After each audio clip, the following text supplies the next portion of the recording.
that. Okay. I will pass to Carolyn, and she's from the Absolute Internship program, and she will introduce more sessions and the internship programs in Asia.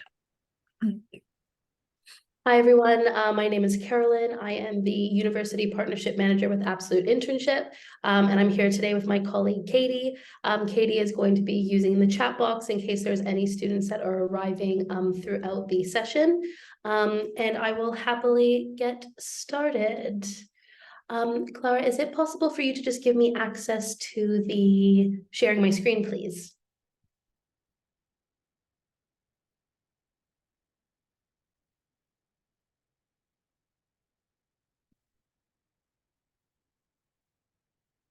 Fantastic. I now have access. Can everyone see my screen? Level, excuse me, we are not at the correct slide. I'm gonna have to jump up a few more. Apologies. Wonderful. So just a little bit of context before we get in. Obviously, I introduced myself. My name is Carolyn, and I'll be going over a presentation of our internship programs for this summer 2024 in Asia. A little bit of information about Absolute Internship. We have been around since 2009. We actually originally started in Hong Kong, and that's where our original office was.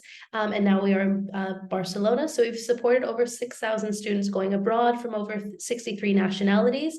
We have over 30 industries that we work in, and we have over 1,000 host companies worldwide. So here are some of the universities that we work with. You can see at the bottom, York University is one of our great partners, but we do have universities from all over the world. So when you're coming on your internship program this summer, these are some of the schools that we work with and some of the students that you'll be interning abroad with. So we have students from Harvard, Cattolica in Italy, University of Edinburgh in the UK, Berkeley down in California. So a good mix of students from all over. What we'll be talking about in this presentation, I'll make it as quick as possible. We're going to talk about the benefits of an international internship, some lifestyle and work practices and tips on working in our host cities. Then we'll have the application process, the interview tips, and some pricing. So with an international internship, you will make your profile stand out. It's really going to be a point of reference when you're starting your job process and looking for work. Having this international internship experience and going abroad is going to be a real selling point and something that you're going to be able to discuss in your upcoming interviews. You're going to start working on your cross-cultural business skills because you're going to be interning abroad. In Asia, you'll be able to kind of flex the potential, what it's like working in the Asian business market, the Hong Kong business market, and really being able to relate those skills back into work once you come back to Canada or wherever you use them abroad afterwards. You'll be working in a professional foreign language. So all of our internships are in English, but you will have this opportunity to, if you do speak a local language, if you do want to be using your skills, that you're able to kind of use these as well. Oh, excuse me. I jumped over. I'm having a little bit of trouble with the technology today. So where are we located in Asia? For summer 2024, we will be having our programs running in Hong Kong, Seoul, Singapore, and Tokyo. So some fantastic cities here, and I'll go into a little bit more depth about them. So Hong Kong, what to expect? Hong Kong is a vibrant and cosmopolitan city. It has a rich culture. It's kind of blending Chinese traditions and a strong Western influence. While Cantonese is the main language spoken in Hong Kong, English is widely used and you can use it throughout the city. Hong Kong is definitely known for its high cost of living. Rents are expensive, groceries are expensive. It is definitely one of the more expensive cities in Asia to live. Hong Kong is a culinary paradise. So if you love food, you can have a diverse range of local and international cuisines. And, Hong Kong is a very bustling city center, but it's surrounded by mountains and water. So there's beautiful green spaces and hiking trails.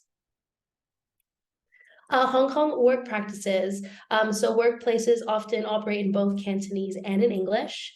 Hong Kong has a reputation for a demanding work culture. So, expecting to be at work on time, you'll be working long hours. Your internship will be 40 hours a week. So you will be doing all 40 hours, and really kind of respecting your elders and the more senior members within your team. There are clear lines of authority, and decision makings are often emphasized. So once again, I kind of mentioned you have to respect the hierarchy. It's a really important aspect of the work culture, and employees are expected to adhere to those formalities in professional interactions with their colleagues. And punctuality and preparation for meetings are highly valued within the professional setting. Seoul, what to expect? The fourth largest metropolitan economy. It's home to some of the international big giant companies such as Samsung, LG, and Kia. So it's a very global business hub, really focusing on innovation and competitiveness on an international scale. You'll probably find this will be mentioned a few times. There's a very strict hierarchical business culture, I guess probably different from North America, but you'll find that across the board through Asia, that the business structure is very, the day-to-day operations are all about discipline and efficiency. Often working in more formal attire. Despite the formal atmospheres, colleagues tend to have close relationships with one another, so really fostering that unity and collaboration within the workplace itself. Koreans are known for their dedication and willingness to put in long working hours, and it's more likely that you'll be working every day from the office than the work from home setup. So the work practices, respecting authority, something that I mentioned before. Teamwork is also highly valued. So there's a focus on harmonizing the work environment and building strong relations with your team. So that's why all the socializing comes in.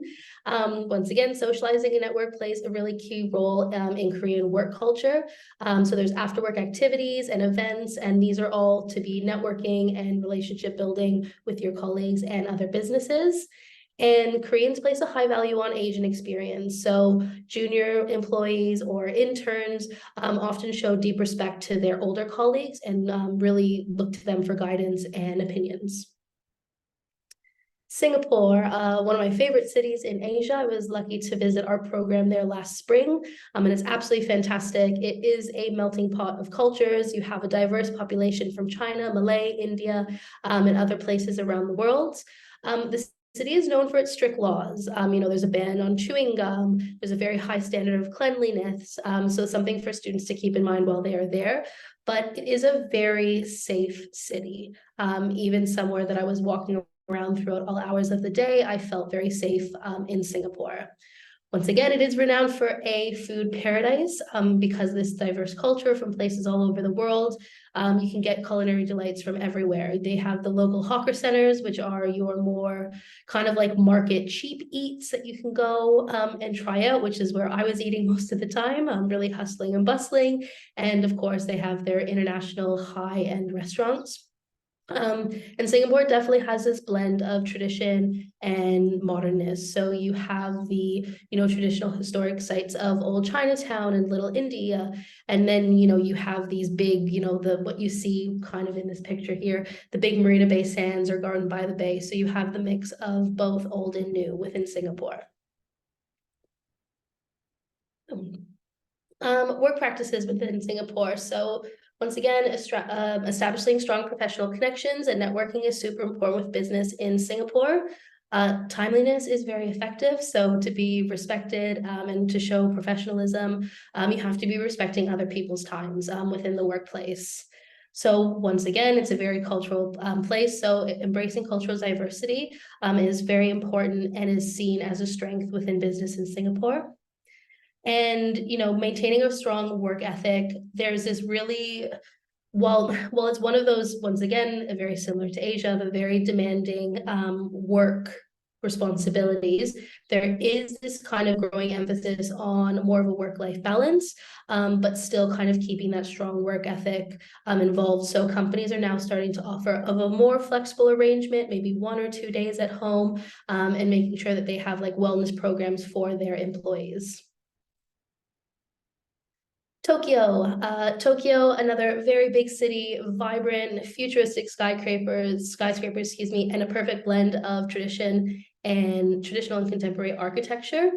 It's a highly efficient and very fast public transport system. So the Tokyo Metro and all the rail systems around are kind of renowned around the world for being efficient. So it really makes it easy to explore the city and the diverse neighborhoods. Tokyo offers a rich cultural experience with historic temples, traditional tea ceremonies, and modern pop culture phenomena such as like anime and manga. And Japanese culture places a strong emphasis on politeness and respect. Work practices and tips within Tokyo. It's important to be punctual. Being late is considered rude. It's a slow decision-making process. So these decisions are normally take a really long time. It's in that hierarchical structure and they have to be finalized by top management. Business culture, respect everyone, be formal. Challenging your boss or your colleague is deemed inappropriate. It's highly competitive, and a lot of people are motivated when they're in competition with others and colleagues for contracts for work. So if you're into that and that's kind of the hustle that you're looking for within the workplace, I would definitely recommend working within Tokyo. There is a drive for excellence and perfection in material productions and services within presentations, kind of goes along the line, highly competitive along with excellence and perfection. And teamwork and group efforts are considered important more than individual goals. So it's, the main means of achieving company goals is getting everybody on board. So as I mentioned before, we have our 30 industries. Here is a long list of the ones that you can see. Certain cities are better for certain industries. So if you book a call with us at Absolute Internship, we can go over all of these things. Sometimes we have students that come to us that don't really know what they want to be doing after university, but say they've been studying business development, but are looking to explore another industry. We can find students, say, like a business development internship in game management or within pharmaceuticals or hospitality and tourism. So certain degrees and certain majors, there's a little more flexibility of what we can do with your internship. So these are some of the industries that we can explore, but we cover a wide range here that you can see. I won't read them all out to you and bore you, but we can share this with the university so you can see these for yourself. The application process. So it's most important to fill out the application on York's Global Internship website before December 1st. So we're coming up to the deadline. Once your internship has gone through the processes with York, which I'm assuming will be a bit of an onboarding process, speaking to York staff, you'll then, your application will come to Absolute Internship. We'll invite you for an interview. This interview will be a member from our enrollment team, where we're going to be discussing your qualifications, figuring out your eligibility, and answering any questions that you might have. After your interview, there's going to be probably a few days where we're going to speak with the team and get back to you about being accepted onto the program. So like it says here, within the next 2 days, you'll find out if you are accepted. Once you are accepted onto the program, that's when we'll be taking your deposit and then moving forward to our placement process. So our placement process, so you'll then meet with our placement manager. We have one for each of our cities, and they are going to once again have another meeting with you. So this will be your second interview meeting with Absolute. And we're going to be once again discussing your profile, your internship, and your career goals, kind of going more in depth from the previous interview. We're going to work on your CV, kind of boost up your resume, and then we're going to start, CV and resume, what we use in Europe. So we'll work on your resume. Our placement manager will then start sending your resume out to our host companies, and kind of saying, this is the profile, this is the application, this is what they're looking to do. We'll finally have a company come back and say they're really interested in offering you an internship. So this is when we're going to be giving you all of the information that you need to know. So the job, the description, what you're supposed to be doing, what you're supposed to be wearing, what time you're supposed to be there, to kind of give you a full understanding before you go into that interview of what you're going to be doing. We'll do a little bit of interview prep. You'll have your interview with the company. Everything will go well, and they're going to be really excited about working with you, and they're going to offer you an internship. We will then get you to sign an agreement. This is basically just to set expectations and, have everything in line. And then we are just on the waiting game for you to come over to Asia and enjoy your internship. We have a little bit of our socials. I always like to put them here in case anyone is interested. Scan them with your QR. I'd say LinkedIn is our more professional side, where TikTok and Instagram have more of our student takeovers, what students are doing through their internships at the moment.